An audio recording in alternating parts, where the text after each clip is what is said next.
কারেন্টের হিট দিয়েছে। আমার মা মারা গেছে, আমার মার জানাজা দিতে পারি নাই, বাড়ি ঘরে যাইতে পারে নাই, এখন পর্যন্ত বাড়ি হারা, ঘর হারা, গৃহহীন হারা। সে বুক ফুলে বলেছিল যে আমাকে দেশ থেকে কেউ এই ক্ষমতা থেকে হটাতে পারবে না। একটা দানব আমাদের রাষ্ট্রের, আমাদের বুকের উপর দাঁড়িয়েছিল। সে দেশ থেকে পালিয়ে যেতে বাধ্য হয়েছে। পুলিশ হত্যায় গ্রেপ্তার করে 16 দিন রিমান্ডে রেখেছিল, আমার নখ পর্যন্ত উঠে ফেলেছিল। কত নেতাকর্মীকে ইলেকট্রিক শক দিয়ে পঙ্গু করে দেওয়া হয়েছে। এটা ছিল একটা হায়না সরকার, আমাদের খুঁজে সেখানে আমাদেরকে হত্যা করার চেষ্টা করছে। আমরা 71-এ এরকম দেখি নাই। মিডিয়াকে, গণমাধ্যমকে তারা এমনভাবে জিম্মি করে রেখেছিল যে তারা বস্তুনিষ্ঠ সংবাদ উপস্থাপন করতে পারেনি। এই জালিম সরকার, এই খুনি সরকার অত্যাচার নিপীড়ন করতে করতে শেষ পর্যন্ত সে পালিয়ে চলে গিয়েছে। প্রশাসনিক নিরপেক্ষ একটি রাষ্ট্র চাই, যে রাষ্ট্রতে শিক্ষা ফ্রি থাকবে, চিকিৎসা ফ্রি থাকবে। দেশে ফেরত এনে তার যেন ফাঁসি কার্যকর করা হয়। তিনি যদি সঠিক হতো, তিনি যদি ন্যায় পরাধীন হতো না, তাহলে তো তিনি পালিয়ে যেত না। কোনো প্রতিশোধ নিতে চাই না, আমরা আগামী দিনের একটি বৈষম্যহীন বাংলাদেশ একটি করতে চাই। এ আমার একটা কর্মী, তাকে যেইভাবে ডিবিতে নিয়ে নির্যাতন করেছে, সে হাঁটতে পারতেছে না। দেখেন, কারেন্টের হিট দিয়েছে, বরঞ্চ বলতেছে তোর নেতাকে, তার নাম্বার দে। ও আমার কথা বলতে চায় নাই, তখন তাকে কারেন্টের হিট পর্যন্ত দেওয়া হয়েছে। তাহলে নির্যাতনের শেষ প্রতিচ্ছবি কী হবে? এই দেখেন, তাকে বেলেট দিয়ে পোজ দেওয়া হয়েছে, সে আমার নাম বলে নাই, কিন্তু তাকে এই যে হিট দিছে, এইখানে পোজ দিছে, রক কেটে দিবে, ভয়ভীতি দেখিয়ে আমার নাম্বার নিছে। নির্যাতনের সীমা এটা হচ্ছে জাস্ট প্রমাণ। এই প্রমাণের বাইরেও যা আছে সেগুলো আপনাদের দেখাইতে পারতেছি না ভাই। 1 ডিসেম্বর আমার উপরে আওয়ামী সন্ত্রাসীরা হামলা করিয়া আমার এই পাও কাটে, আমার এই হাত কাটে এবং আমার বিরুদ্ধে 11টি মামলা দেয়। আমি 16 বছর আমি এলাকায় যাইতে পারি নাই, গতকাল আমি এলাকায় গিয়েছি। রাইট, ঠিক আছে কথা। আমার উপরে যে নির্যাতন করেছে, পুরা চাঁদপুরে, পুরা কুমিল্লা, কোথাও এরকম নির্যাতন করেনি। আমার বাড়ি ঘর, আমার মা মারা গেছে, আমার মার জানাজা যাইতে পারি নাই, আমার ভাই মারা গেছে, আমার ভাইয়ের জানাজা আমি যাইতে পারি নাই। এই জালিম সরকার, এই খুনি সরকার অত্যাচার নিপীড়ন করতে করতে শেষ পর্যন্ত সে পালিয়ে চলে গিয়েছে। এই দেশে খুনি হাসিনার কোনো পতন হবে, খুনি হাসিনার সুযোগ নেই, থাকার অধিকার নাই। তাকে শুধু দেশ পালানো না, তাকে দেশে এনে বিচারের আওতায় এনে বিচারের দাবি জানাচ্ছি আমরা আপামর জনসাধারণ। জাতীয়তাবাদী মহিলা দল আজকে 15-17 বছর ধরে আন্দোলন সংগ্রামে নির্যাতিত, নিষ্পাসিত হয়েছিল। তারা সবসময় স্বৈরাচার, একটা ফ্যাসিস্ট, একটা দানব আমাদের রাষ্ট্রের, আমাদের বুকের উপর দাঁড়িয়েছিল। এই দানব ফ্যাসিস্ট সরাতে আমাদের হাজার হাজার সন্তানের রক্ত গিয়েছে। এই রক্তকে আমরা বৃথা হতে দেব না। চলতেছি, রাস্তা ফিরতেছি, যে ফিরতে পারি না। 17 বছর বন্দি ছিলাম, অনেক নিঃশ্বাস ভাই নিচ্ছি। স্বাধীন বাতাস নিঃশ্বাস নিচ্ছি। জেলখানায় ছিলাম বন্দি, আবার বাইরে আসলে জেলখানা, ঘরে পলাতক। বন্দি নয় পলাতক, গ্রেপ্তার না হয় বন্দি। আমরা খুনি হাসিনাকে এই দিল্লি থেকে আমরা কোনো দেশে যেতে দিব না, এই দেশে ফিরিয়ে আনবো এবং এই দেশে তাকে আমরা বিচার করব। যে এই স্বৈরাচারী, অবৈধ, খুনি, লুটেরা যেই সরকারটি ছিল, তাদেরকে কিন্তু আমরা বারবার করে স্মরণ করিয়ে দিতে চাচ্ছিলাম যে ইতিহাস কিন্তু পুনরাবৃত্তি হয়। কাজে আপনারা সতর্ক হন। তারা তো সতর্ক হয়ই নাই। আপনি যেটা বললেন যে সমস্ত কিছু কন্ট্রোল করেছে, গুম, খুন, অত্যাচার, নির্যাতন, নিপীড়ন।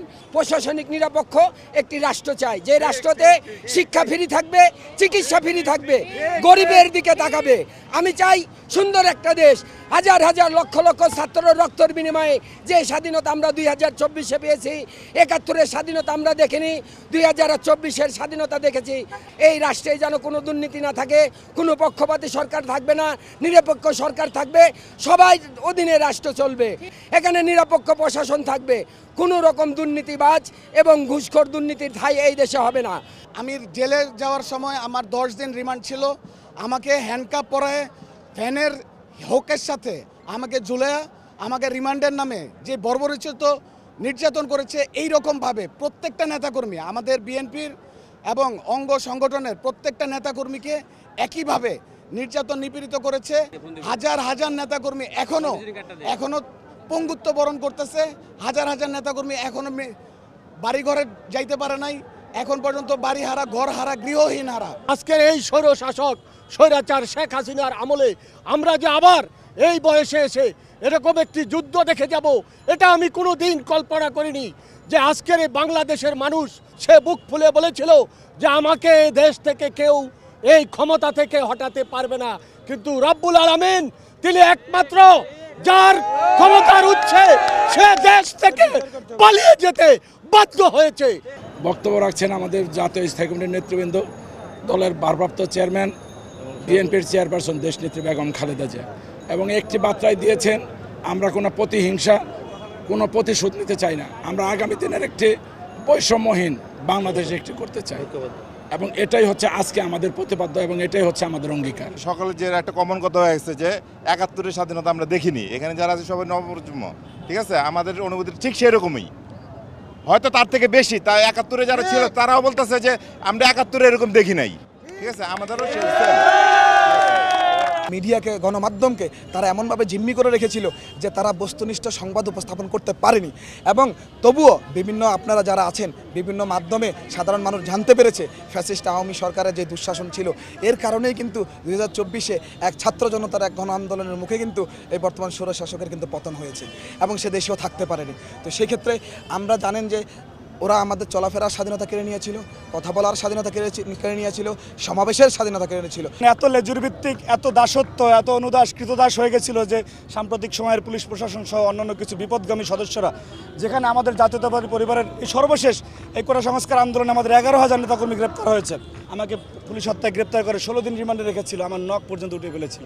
শুধু এরকম আমার নয়, এরকমের শত সহস্র নেতাকর্মী যাদের উপর নির্মম নির্যাতন, স্টিমরোলার চালানো হয়েছে, কত নেতাকর্মীকে ইলেকট্রিক শক দিয়ে পঙ্গু করে দেওয়া হয়েছে, এর সঠিক সংখ্যা আসলে আমাদের কাছেও নেই। সুতরাং আজকে সেই নির্মম, সেই ভয়াবহতা থেকে বাংলাদেশের মানুষ মুক্তি পেয়েছে, আমরা মুক্তি পেয়েছি, আমরা আজকে আনন্দিত, বাংলাদেশ শাসন আনন্দিত। খুনি হাসিনা যখন ক্ষমতায় আটের পর থেকে আমাদের নেতাকর্মীরা মামলায় জর্জরিত, হামলার জড়িত, গুম, খুন, হত্যা, এটা ছিল তাদের দৈনন্দিন কর্মকাণ্ড, এবং বাংলাদেশের মানুষের গণতন্ত্র হরণ করেছে, ভোটাধিকার হরণ করেছে। এগুলোর বিরুদ্ধে যুদ্ধ করতে করতে আজকে এই সাধারণ ছাত্রদের সহ একটা আন্দোলনের মাধ্যমে আমরা কোথায় খাবো, কোথায় ঘুমাবো, কোথায় থাকবো, কোনো কিছুর আমাদের নিশ্চয়তা ছিল না। কারণ যেহেতু এটা ছিল একটা হায়না সরকার, আমাদের যেখানে পাওয়ার চেষ্টা করছে, আমাদের খুঁজে সেখানে আমাদেরকে হত্যা করার চেষ্টা করছে, গুম করার চেষ্টা করছে এবং নির্যাতন করার চেষ্টা করছে।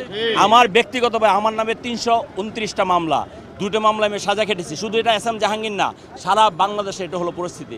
তারপরও আমাদের আজকে দেশনেত্রী বেগম খালেদা জিয়া বক্তব্য আপনারা শুনেছেন, তিনি আমাদেরকে ধৈর্য ধরতে বলেছেন। কাঙ্ক্ষিত লক্ষ্য যতক্ষণ পর্যন্ত আমরা পৌঁছাইতে না পারবো ততক্ষণ পর্যন্ত আমাদের চূড়ান্ত বিজয় আমি মনে করি আমাদের এখনো হয় নাই।